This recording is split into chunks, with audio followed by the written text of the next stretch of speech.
1981년 7월 21일 제목 사람이 토지를 소유하면 나중에 토지가 사람을 소유한다.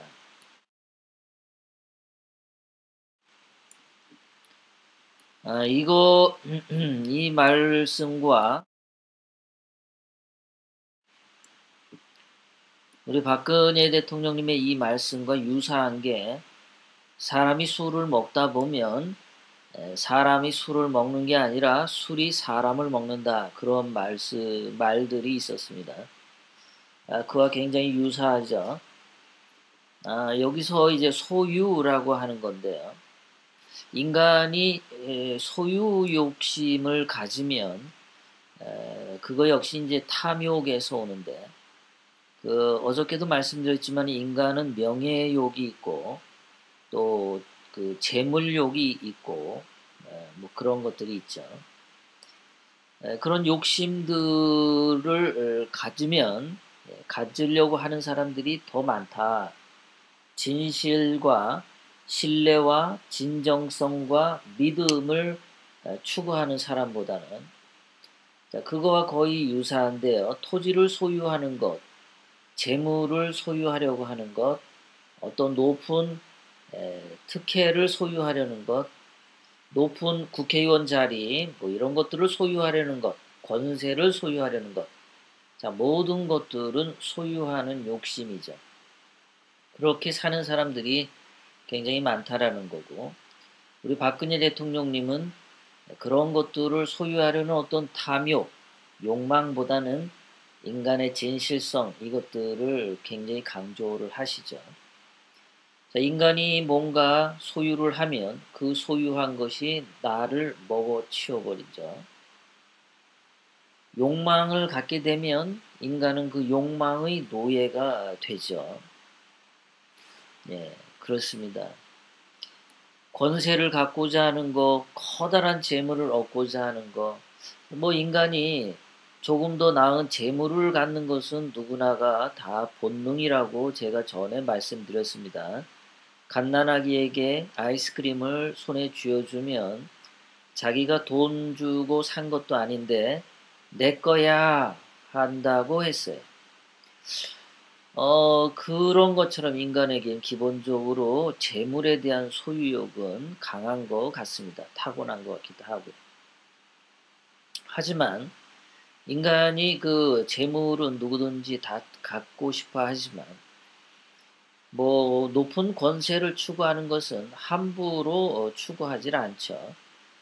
아무나 뭐 국회의원이 되고 싶다고 막 그런 욕망을 갖지는 않습니다. 커다란 권력을 가지려고도 막 그러지도 않죠. 인간이 그런 욕망을 갖게 되면은 그러한 것이 마음에 가득 차게 되죠. 인간 마음속에 욕망을 가득 채우게 되면 인간 마음속에는 여유가 사라지죠.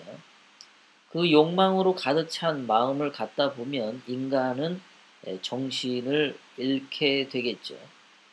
그 복음서에서도 예수님은 마음이 가난한 자가 복이 있나니 했는데 마음이 가난하다라는 것은 마음을 비워두었다라는 거죠. 마음에 아무 욕망을 채우지 않았던 거죠.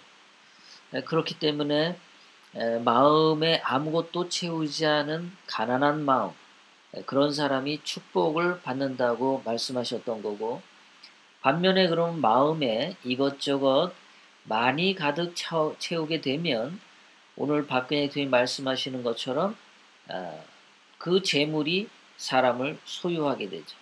그 욕망이 사람을 지배하게 됩니다. 예전에 노자가 도덕경에서 말했을 때 비어 있는 것이 쓸모가 있다 그런 말을 한 적이 있어요. 비어 있는 그릇은 나중에 뭔가 담을 수도 있어요. 그래서 쓸모가 있다.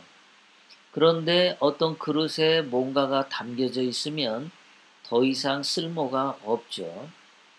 그래서 그 동양 철학에서 노자가 말하는 것과 서양에서 예수님이 복음서에서 말하는 것을 보면은 거의 비슷한 내용이 있어요. 그 비어인 것, 마음을 비우는 것이 복을 가져온다라는 거죠. 인간은 무언가를 자꾸만 갖고자 하면 욕망을 마음속에 담고 있으면 그 욕망의 지배를 받게 되죠. 자기가 욕망을 컨트롤하는 게 아니라 욕망이 인간을 지배하게 되죠. 박근혜 대통령이 말씀하시는 것처럼 토지를 소유하게 되면 토지가 사람을 소유하게 된다. 그래서 박근혜 대통령이 말씀하시는 게 검소한 생활. 뭔가 물질에 대한 욕망을 너무 탐욕스럽게 갖지 않는 검소한 생활에서는 사람이 물질을 소유하기는 하지만 욕심내는 생활, 사치 같은 것을 하게 되면 그때는 사람이 주인이 아니라 물질이 주인이다. 검소한 생활에서는 사람이 물질을 자기 마음대로 사용하고 버리고 자유자재로 할 수 있는데 그 사람의 마음이 자유로운데 욕심을 내게 되면은 그 물질이 사람을 지배해서 사람이 자유롭지 못하다. 그런 말씀을 하시는 거죠. 그래서 소유가 적은 생활 속에서 소유가 적다라는 것은 인간이 자기가 삶에서 이 정도면 됐어 하는 것, 그런 만족감이 있는 거죠. 약간 부족한 듯한 마음. 뭔가 우리가 술을 먹을 때도 아, 자기가 소주 한 병이 양인데 소주 반 병만 먹고도 이 정도면 됐어. 이런 거. 예전에 그 고려 시대 때인가요? 조선 시대 때 계영배라고 하는 술잔이 있었습니다.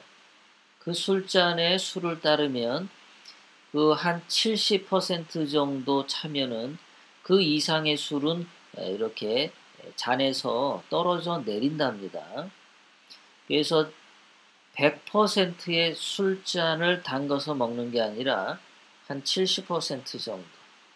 뭔가 이렇게 비어있는 듯한 좀 더 적은 욕망을 갖고 생활을 하게 되면 아주 탐욕을 부리는 게 아니라 그렇게 소유가 적은 생활을 하면 인생의 참된 뜻을 만끽하며 살 수 있을 것이다.